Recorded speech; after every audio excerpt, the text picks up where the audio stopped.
திரு நா. பார்த்தசாரதி அவர்கள் எழுதிய சமூக நீதி ஒரு சிறுகதை. அதை இந்த வீடியோல கேட்க போறோம். டைட்டில் பார்த்தீங்கன்னா, மங்கியதோர் நிலவினிலே. நட்பை அடிப்படையா வச்சு எழுதின ஒரு சிறுகதை.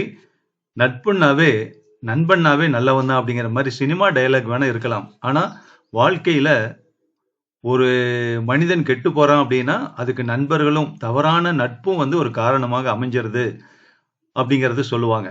அது மாதிரி இன்னொரு கண்ணோட்டத்தில் எழுதப்பட்ட ஒரு கதை தான் மங்கியதோர் நிலவினிலே. கேட்கலாமா?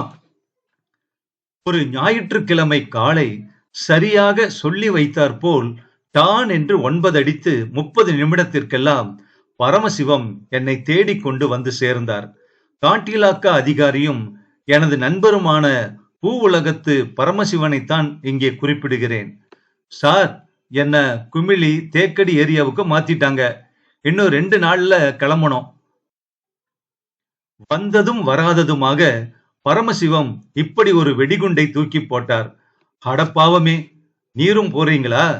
பேச்சு துணைக்கு ஒரே ஒரு நண்பர் இருந்தீரு, இனி என் பாடு திண்டாட்டம்தான் என்றேன்.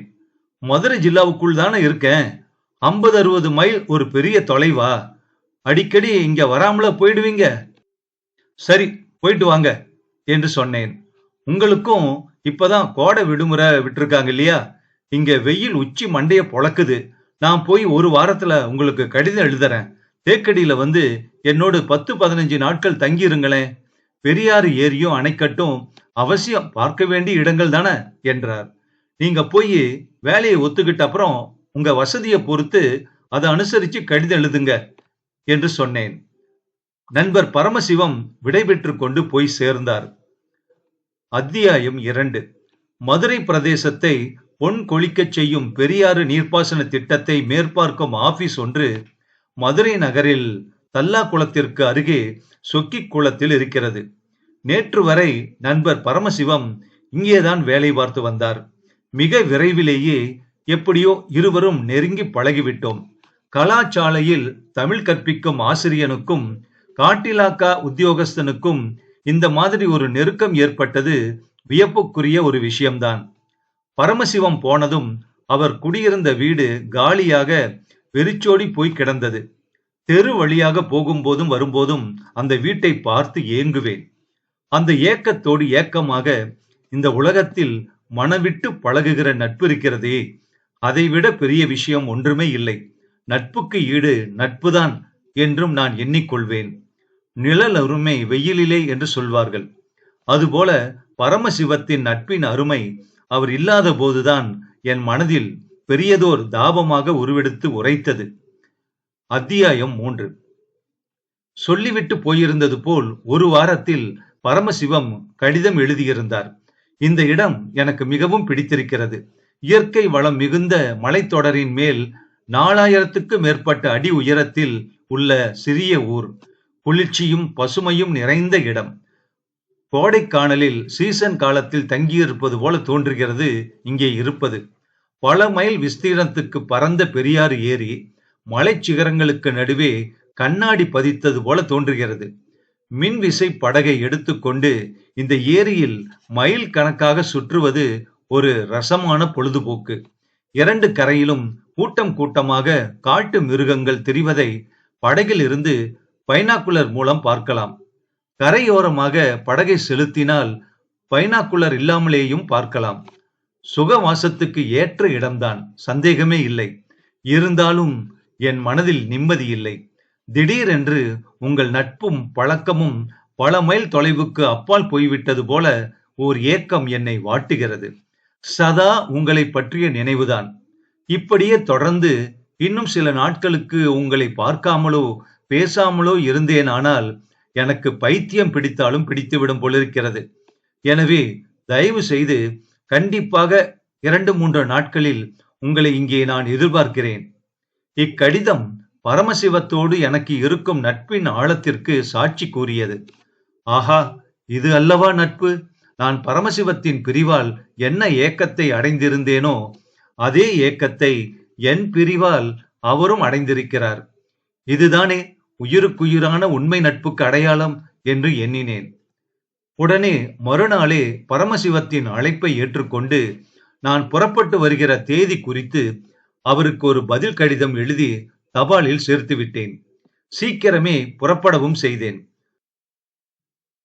உத்தமபாளையம், கம்பம், கூடலூர் இவைகள் மதுரை ஜில்லாவின் மேல்கோடி பிரதேசங்கள். கூடலூருக்கு மேற்கே குமிளி என்ற இடம் வரையில்தான் சென்னை மாகாண எல்லை. அதற்கு அப்பால் திருவனந்தபுரம் ஸ்டேட் எல்லை. இந்த மேல்கோடி ஊர்களுக்கு இருப்பு பாதை மார்க்கம் கிடையாது. பஸ் பிரயாணம்தான். மதுரையில் இருந்து கம்பம் வரைக்கும் ஒரு பஸ். கம்பத்தில் குமிளி பார்டர் வரை, எல்லை வரை மலை பிரயாணத்துக்கு வசதியாக அமைக்கப்பட்ட குறைவான பிரயாணிகளை கொண்ட வேறொரு பஸ். செங்குத்தாக SZ என்ற ஆங்கில எழுத்துக்கள் போல் வளைந்து வளைந்து செல்கிற மலை ரஸ்தா. பிரயாணம் இன்பகரமாகத்தான் இருந்தது. ஆனால் அபாயமும் பயமும் நிறைந்த ஒரு ரஸ்தா அது. பஸ் மக்கர் செய்துவிட்டால் கூண்டோடு கைலாசம்தான். குமிளியில் பரமசிவம் தயாராக என்னை எதிர்பார்த்து காத்து கொண்டிருந்தார். அவருக்கு என்னை கண்டதும் ஒரே மகிழ்ச்சி. நான் வந்த சந்தோஷத்தில் அப்படியே சிறு குழந்தை மாதிரி கட்டி தழுவி கொண்டு விட்டார். அங்கிருந்து தேக்கடிக்கு ஓர் ஒற்றை மாட்டு வண்டியில் போய் சேர்ந்தோம். உண்மையிலேயே அந்த இடத்தின் மலைவளம் அபாரமானதுதான். தேக்கடி என்ற இடம்தான் பெரியாறு ஏரியின் நுனிப்பகுதி. அங்கிருந்து மலையை அடியில் குடைந்து தண்ணீரை அந்த குடைவின் வழியாக அடிவாரத்துக்கு கொண்டு வருகிறார். மலையின் மேல் குடைவில்தான் தண்ணீர் ஏரியில் இருந்து கிளம்பும் இடத்தில்தான் பிரதான கால்வாய் இருக்கின்றன. இதன் அருகில் ஒரு மேட்டில் பரமசிவத்தின் வீடு இருந்தது. அருகே PWD குவார்டர்ஸை சேர்ந்த பல சிறு சிறு வீடுகள் இருந்தன.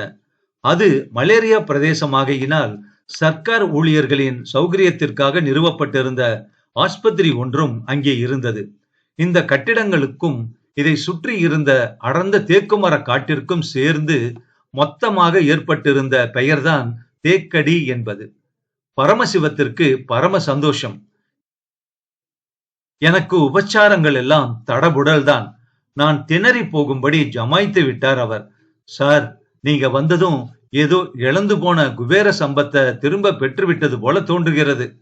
சென்ற ஒரு வாரமாக வலதுகை ஒடிந்து போனவன் மாதிரி தவித்து போனேன்.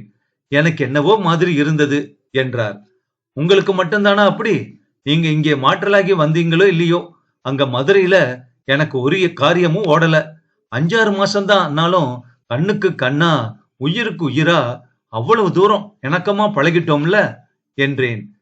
இப்படியே விடுமுறை பூராவும் இங்கே இருந்திருங்களேன் என்றார் அவர். பரமசிவத்தின் வேண்டுகோளுக்கு பதில் சொல்லாமல் சிரித்தேன் நான். என்ன சிரிக்கிறீங்க என்று கேட்டார். இந்த அன்பு எவ்வளவு தூரம் மனிதர்களை பைத்தியங்களாக்கி விடுகின்றன என்று நினைத்துக் கொண்டேன். எனக்கு சிரிப்பு வந்துவிட்டது என்றேன். எப்படியோ போறது, 1 மாசமாவது இருந்துட்டு போங்க என்றார். இருக்க முடிந்தால் பார்க்கிறேன் என்றேன். அது சரி, இன்று பௌர்ணமி, நிலாவில் ஏரி பிரயாணம் மனோரம்யமாக இருக்கும். விசைப்படகுக்கு ஏற்பாடு செய்து விடுகிறேன். இரவு சாப்பாட்டுக்கு மேல் 9 மணிக்கு புறப்படுவோம். கரையோரத்தில் யானை, மான், காட்டு மாடு, முயல்கள், கரடிகள் எல்லாம் மந்தை மந்தையாக திரிவதை படகில் இருந்தே பார்க்கலாம் என்றார் பரமசிவம். தாராளமாக. கரும்பு தின்ன கூலியா? நான் தயார். புது இடத்தில் எனக்கும் உறக்கம் வராது என்று கூறினேன். பரமசிவம் நிலவில் ஏரி பிரயாணத்திற்கு ஏற்பாடு செய்துவிட்டு வந்தார். ஏறக்குறைய 60 மைல் விஸ்தீரணம். மூளை முடுக்குகளாக பிரிந்து பிரிந்து உப்பங்கழிகளைப் போல நீளமாக செல்கிறது என்று பெரியாறு ஏரியை பற்றி எங்கோ படித்து அறிந்து கொண்டிருந்தேன். இரவு நிலாவில் பிரயாணம் செய்யும் போது நான் கேள்விப்பட்டிருந்த உண்மையை நிதர்சனமாக கண்டேன். தண்ணீரில் நனைந்த வெள்ளை துணி போல் நிலா மங்கலாக அதிக ஒளியில்லாமல் தேவையான ஒளியுடன் காய்ந்து கொண்டிருந்தது. பாலில் தோய்த்து எடுத்த நீல நிற வைர கற்களை போல நிலா ஒளியில் மலை சிகரங்கள் அழகாக காட்சி தந்தன. விசைப்படகு நீரை கிழித்து கொண்டு சென்றது. படகில் பரமசிவம், நான், அதை ஓட்டுகின்ற ஆள் ஆக 3 மட்டுமே இருந்தோம். பெட்ரோலில் இயங்கும் மோட்டார் டைனமோவின் படபடபட என்ற சத்தமும் நீர் கிழிபட்டு சிதறும் ஒளியுமாக அந்த நேரத்தின் அமைதியை குலைத்தது. ஏரி தேக்கப்படுவதற்கு முன்பே இருந்த மரங்கள் ஏரியின் இடையே பட்டு போய் மொட்டை மொட்டையாக நின்றன. தண்ணீர் தேங்கும் முன் அவற்றை வெட்டாமல் விட்டதின் விளைவு இது. ஏரி சில இடங்களில் அகன்றும் சில இடங்களில் குறுகியும் அமைந்திருந்தது. கரைகளில் கும் என்று மரங்கள் இருண்டு அடர்ந்து வளர்ந்திருந்தன. அந்த மனோரம்யமான பிரயாணம் ஏதோ பூலோகத்தில் உள்ள சொர்க்கத்தின் வழி என்று தோன்றியது எனக்கு. இந்த அருமையான காட்சியை என் நண்பர் பரமசிவத்தால் அல்லவா நான் காண முடிந்தது. அவருக்கு எவ்வளவு நன்றி செலுத்தினாலும் தகுமே. படகு போய்க்கொண்டே இருந்தது. 2-3 மைல்களை கடந்து வந்து விட்டோம். அதோ பாத்தீங்களா? பரமசிவம் தொலைவில் கரையோரத்தை சுட்டி காட்டினார். அந்த இடத்தில் நிலாவின் மங்கிய ஒளியில் 5-6 யானைகள் நீர் பருகிக் கொண்டிருந்தன.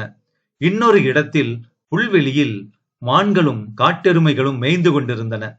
ஓரிடத்தில் ஈசல் புற்றை சுற்றி 2-3 கரடிகள் காலால் தொலைத்துக் கொண்டிருந்தன. ஏரியின் நடுவில் வேகமாக விசைப்படகில் போய்க்கொண்டே இவ்வளவையும் பார்ப்பது வேடிக்கையாகத்தான் இருந்தது. திடுதிப்பென்று மோட்டார் டைனமோவின் டபடபவென்ற ஓசை நின்றது. படகு நிலை தடுமாறி வேகமாக அதிர்ந்து ஒரு சுற்றி சுற்றி விட்டு நின்றது. என்னப்பா, என்னாச்சு? ஏன் டைனமோ நின்றுச்சு? பரமசிவம் பதறி போய் கேட்டார். டிரைவர் உதட்டை பிதுக்கினான். மோட்டார்ல ஏதோ சிறு கோளாறு போல இருக்கு, அதனால பெட்ரோல் எடுக்க மாட்டேங்குது என்றார் அவர். ஐயோ, இந்த நட்ட நடு ஏரியில 7-8 மைல் வந்தப்புறம் இப்ப என்னப்பா செய்யறது? வேற என்ன செய்யலாம்? ஆபத்துக்கு ஆகட்டும்னு படகுக்குள்ள கை துடுப்புகளை கொண்டு வந்திருக்கோமே, அதை எடுத்து தள்ள வேண்டியதுதான். இனிமே மோட்டார் ஒர்க் பண்ணாதா? மைனர் ரிப்பேர் தான் சார், அதை முடிச்சிட்டா ஓடும். இங்கேயே கரையோரத்துல படக தள்ளி மோட்டாரை கழற்றி ரிப்பேரை முடிச்சா நல்லதுதான்.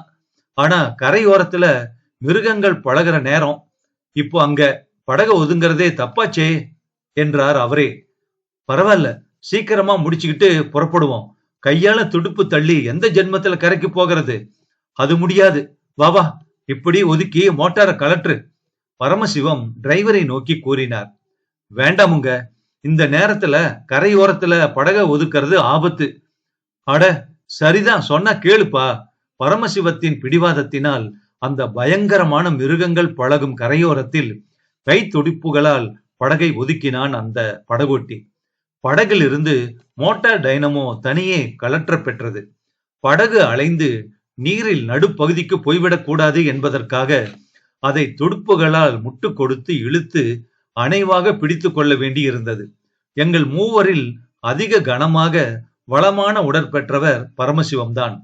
அவர் பிடித்து கொண்டால்தான் படகும் ஓடாமல் நிற்கும். நாங்கள் கொத்தவரங்காய் மாதிரி ஒல்லியானவர்கள்.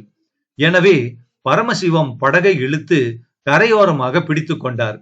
நானும் டிரைவருமாக டைனமோவை மோட்டாரோடு கழற்றி கரைக்கு கொண்டு போனோம். கரை அருகே அடர்ந்து செறிந்த புதர். புலி, கரடி எது வேண்டுமானாலும் அந்த புதருக்குள் இருக்கலாம். எனக்கு ஒரே நடுக்கம். டிரைவருக்கு என்னை விட நடுக்கம். ஒருவருக்கொருவர் நடுக்கத்தை வெளிக்காட்டி கொள்ளாமல் மகா தைரியசாலிகளைப் போல நடித்துக் கொண்டு மோட்டார் டைனமோவை பிரித்தோம். மங்கிய நிலாவின் ஒளி தரையில் சரியாக விழவில்லை. டிரைவர் பையில் இருந்த தீப்பெட்டியை எடுத்து ஒவ்வொரு குச்சியாக கிழித்து ஒளி உண்டாக்கி கொண்டே ரிப்பேரை செய்யலானான். நான் அவனுக்கு ஒத்தாசையாக அருகில் இருந்தேன். இப்படியாக மோட்டார் டைனமோ ரிப்பேர் நடந்து கொண்டிருந்தது. அநேகமாக வேலை முடிந்து விட்டது, கிளம்ப வேண்டியதுதான். ஆனால் நாசமாய் போகிற விதி அந்த சமயம் பார்த்து எங்களை சோதித்து விட்டது. திடீரென்று நாங்கள் சற்றும் எதிர்பாராத விதமாக புதரில் சலசலப்பு உண்டாயிற்று. அடுத்த வினாடி அந்த சாதாரணமான சலசலப்பு காடே அதிரும்படியான ஒரு கர்ஜனையாக மாறியது. எங்களுக்கு ரத்தம் உறைந்து விட்டது. எனக்கும் சரி, டிரைவருக்கும் சரி, ஓடுவதற்கு கால் எழும்பவில்லை.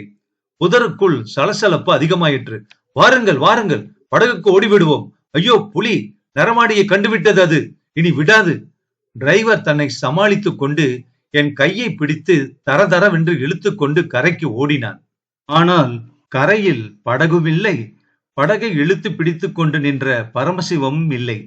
நடு தண்ணீரிலே படகில் துடுப்பை போட்டு தள்ளிக்கொண்டு போயிருந்தார். எங்கள் இருவர் உயிர் போனாலும் பரவாயில்லை, தான் மட்டும் உயிர் பிழைத்தால் போதும் என்று கிளம்பி விட்டார் அவர். அட கொலகார பாவி, உன்னுடைய உயிர்தானா உனக்கு பெருசு? டிரைவர் இறைந்து அலறினான். பரமசிவம் திரும்பி பார்க்கவே இல்லை. துடுப்பை வேகமாக வலித்து நடு ஏரிக்கு ஓட்டிப் போயிருந்தார். புலியின் உருமல் எங்களை மிக அருகில் நெருங்கிவிட்டது. சாமி, நீச்சல் தெரியுமா உங்களுக்கு? குதிங்க தண்ணீர்ல. இல்லைன்னா இன்னைக்கு நாம 2 பேருமே புலிக்கு பலியாக வேண்டியதுதான் என்று டிரைவர் கத்தினார். ஐயோ, எனக்கு நீச்சல் தெரியாதே என்று நானும் பதிலுக்கு கத்தினேன். பரவாயில்ல, இதோ என் இடது கையை பிடிச்சுக்கோங்க. என்னையும் இழுத்துக்கொண்டு குபீர் என்று தண்ணீரில் பாய்ந்து விட்டார் டிரைவர். நீரில் குதித்து என்னையும் இழுத்துக்கொண்டு நீந்திய அவன் வேகமாக நீர் நடுவில் இருந்த ஒரு மரத்தை போய் தொத்திக் கொண்டான். நானும் தொத்திக் கொண்டேன். இருவரும் கரையை பார்த்தோம். அங்கே ஓர் அதிசயம் நிகழ்ந்து கொண்டிருந்தது. மோட்டாரில் இருந்த பெட்ரோல் குழாயில் டிரைவர் கிழித்து போட்ட நெருப்பு குச்சி விழுந்து ஒரு பாக உயரத்திற்கு ஒரு தீஜுவாலை எரிந்து கொண்டிருந்தது. அதை கண்டு தயங்கி மிரண்டு ஒரு பூதாகரமான வேங்கை புலி ஓடிக்கொண்டிருந்தது. உயிருக்குயிரான நண்பன் காப்பாற்ற மறுத்த எங்களை அஜாக்கிரதையால் பெட்ரோலில் விழுந்த ஒரு சிறு நெருப்பு குச்சி காப்பாற்றிவிட்டது. புலி போன சிறிது நேரத்திற்கெல்லாம் பரமசிவம் படகோடு வந்தார். டிரைவர் அவரை அடிக்க கையை ஓங்கி விட்டான். நான் தான் அவனை தடுத்தேன். பிறகு எப்படியோ நாங்கள் எல்லோரும் இரவு 2 மணிக்கு திரும்பி வந்து சேர்ந்தோம். அத்தியாயம் 4. மறுநாள் காலையிலேயே நான் சொல்லாமல் ஊருக்கு கிளம்பிவிட்டேன். இந்த உலகத்தில் நட்பை விட, மானத்தை விட, ஏன் எல்லாவற்றையும் விட பெரிய விஷயம் ஒன்று இருக்கிறது. அதுதான் சொந்த உயிர். இது எனக்கு புரிந்துவிட்டது. எப்போது தெரியுமா? அந்த மங்கிய நிலா இரவில்தான். சந்தர்ப்பம் எனக்கு சொல்லிக் கொடுத்த பாடம் அது. இந்த கதை 1963க்கு முன்னாடி வெளியான ஒரு சிறுகதை.